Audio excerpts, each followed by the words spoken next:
അതുപോലെ തന്നെ ഇതിൻ്റെ ഓറഞ്ച് കളറും ഇതോടുകൂടി പോവുകയാണ്. അപ്പം നമ്മൾ നമ്മുടെ വണ്ടിയുടെ കളറ് കുറച്ച് മാറ്റിയിട്ടുണ്ട്. നമുക്ക് അങ്ങോട്ടൊന്ന് കാണിച്ചാടാ. ഇത് നമ്മൾ ബാക്ക് ക്യാമറയല്ല വീഡിയോ എടുക്കുന്നത് കേട്ടോ. അതിൻ്റെ അകത്തുള്ളൊരു ഒരാളുടെ ഒരു സഹായം കൂടെ നമ്മൾ സെറ്റ് ചെയ്തിട്ടാണ് നമ്മൾ വീഡിയോ എടുക്കുന്നത്. അപ്പം നമുക്കിനി അകത്തെ ഡോറ് ശരിയാക്കിയത് കാണിക്കാം. ഈ കണ്ണ് മാറിയിട്ടില്ല. കണ്ണ് മാറാത്തതിൻ്റെ കാരണം എന്ന് വെച്ച് കഴിഞ്ഞാൽ ഇവിടെ സ്റ്റാഫ് കുറവാണ്. ഓണത്തിൻ്റെ അവധിക്ക് എല്ലാവരും പോയേക്കുവാണ്. നമ്മുടെ ഈ ഡോറ് ശരിയാക്കിയിട്ടുണ്ട്. ഡോറായിരുന്നു നമ്മുടെ മെയിൻ പ്രശ്നം.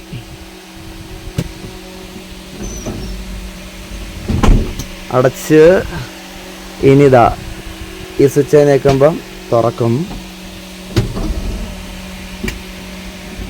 നമ്മുടെ ഈ ഡോറിൻ്റെ വയറിങ്ങിൻ്റെ പ്രശ്നമായിരുന്നു. ഞാൻ 2-3 പോയി ഫ്യൂസും കാര്യങ്ങളൊക്കെ അഴിക്കുകയോ എടുക്കുകയൊക്കെ ചെയ്തു. പക്ഷേ അതൊന്നും ശരിയായില്ല. ഇവിടെ കൊണ്ടുവന്നപ്പോൾ അവർ വയറിങ്ങിട്ട് മൊത്തം അഴിച്ച് സെറ്റാക്കി. ഇപ്പം പ്രശ്നമൊന്നുമില്ല, ഫ്യൂസൊന്നും തട്ടിപ്പോകുന്നില്ല. ഇപ്പം ഡോറ് നല്ല രീതിയിൽ തന്നെ വർക്ക് ചെയ്യുന്നുണ്ട്. ആദ്യം നമ്മൾ കൈ കൊണ്ട് പ്രസ് ചെയ്താൽ 2-4 ദിവസത്തെ ഓട്ടോ ഓടിയത്. അപ്പോൾ അതിൻ്റെയുള്ള ചെറിയ ചെറിയ ബുദ്ധിമുട്ടുകളുണ്ടായിരുന്നു. ഇതിപ്പോൾ സിംഗിൾ യൂസായിട്ട് ഡ്രൈവർ മാത്രം പോയാലും നമുക്ക് ഡ്രൈവർ സീറ്റിൻ്റെ അവിടെ സ്വിച്ച് ഉണ്ടെങ്കിൽ വളരെ ഉപകാരമാണ്. അതുകൊണ്ടാണ് അത് അത്യാവശ്യമായിട്ട് നമ്മൾ കയറ്റി ചെയ്തത്. അങ്ങനെ നമ്മുടെ വണ്ടിയുടെ കൊമ്പ് രണ്ടും വൈറ്റ് ആക്കിയിട്ടുണ്ട്. വണ്ടിക്കകത്തിൽ നിറച്ച് പണിയാണ് എന്ന് കാണിക്കുന്നുണ്ടെങ്കിൽ ഞാൻ എൻ്റെ വീഡിയോ കാണുന്ന എല്ലാവരോടും പറയുന്ന ഒരു കാര്യമാണ്, ഓടുന്ന വണ്ടിയായ പണി വരും. എന്നെ ഒത്തിരി പേര് വിളിച്ച് പറയുന്നുണ്ട്, ചേട്ടാ എപ്പോഴും വണ്ടിക്ക് പണിയാന്ന് ഇങ്ങനെ പറഞ്ഞുകൊണ്ടിരിക്കരുത്, വീഡിയോ ഇടരുത്. ഞാൻ നിങ്ങളുടെ അടുക്കൽ ആദ്യമേ പറയുന്നുണ്ട്, ഞാൻ ഇതിൻ്റെ അകത്ത് ചെയ്യാൻ ഉദ്ദേശിക്കുന്ന വീഡിയോ എന്തുവാ, നമ്മൾ വണ്ടി എടുത്തു കഴിഞ്ഞാൽ കൊണ്ടുവന്ന് കഴിഞ്ഞാൽ വണ്ടിക്ക് എന്തൊക്കെ പണി വരുന്നുണ്ട്, വണ്ടിക്ക് എവിടേക്ക് ഓട്ടം കിട്ടുന്നുണ്ട്, എത്ര രൂപ ബാലൻസ് ഉണ്ട്, വണ്ടിക്ക് ഏതെല്ലാം രീതി ചിലവുകൾ വരാം, ഇതൊക്കെയാണ് നമ്മൾ ഈ ചാനലിൻ്റെ അകത്ത് കൂടെ പറയാൻ ആഗ്രഹിക്കുന്നത്. അപ്പം ആ ഒരു മൈൻഡിൽ വേണം നമ്മുടെ വീഡിയോ കാണാൻ വേണ്ടിയിട്ട്. അല്ലാതെ എപ്പോഴും ഞാൻ വന്നു അത് കംപ്ലൈൻ്റായി ഇത് കംപ്ലൈൻ്റ് ആവുന്നതുകൊണ്ടാണ് പറയുന്നത്. ഓടുന്ന വണ്ടിയാണ് പണി വരും. അല്ലെ വർക്ക്ഷോപ്പുകാരൊക്കെ എങ്ങനെ ജീവിക്കുന്നത്? ഈ ഓടുന്ന എല്ലാം വണ്ടിയുള്ള ആൾക്കാർക്ക് മനസ്സിലാവും ഈ പറയുന്നതൊക്കെ സത്യമായിട്ടുള്ള കാര്യമാണ്. നിങ്ങളെ മനസ്സിലാക്കേണ്ട ഒരു കാര്യം വെച്ചാൽ ഈ ടൂറിസ്റ്റ് ബസ് അല്ല പ്രൈവറ്റ്. നിങ്ങളൊരു ബൈക്ക് തന്നെ മനസ്സിലൊന്ന് വിചാരിച്ച് നോക്കിയേ.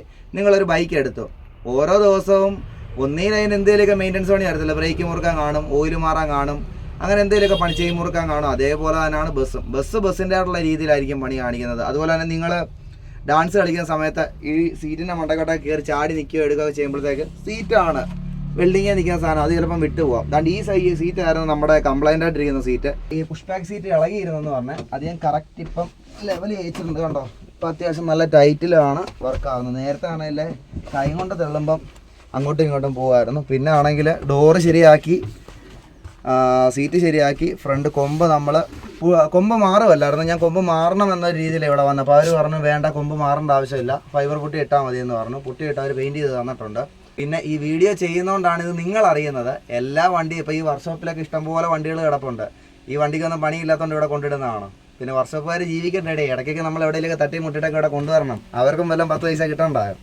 ഇനി അതുപോലെ തന്നെ നമ്മുടെ ഈ വണ്ടിയുടെ കൊമ്പ് മാത്രം വൈറ്റ് അടിച്ച് കണ്ണും മാറിയില്ല എന്നുള്ള ബുദ്ധിമുട്ട് ആർക്കെങ്കിലുമൊക്കെ ഉണ്ടെങ്കിൽ 1,30,000 രൂപ വേണം നമ്മുടെ വണ്ടി പെയിൻറ്റ് ചെയ്ത് ഇറക്കിക്കൊണ്ട് വരാൻ വേണ്ടിയിട്ട്.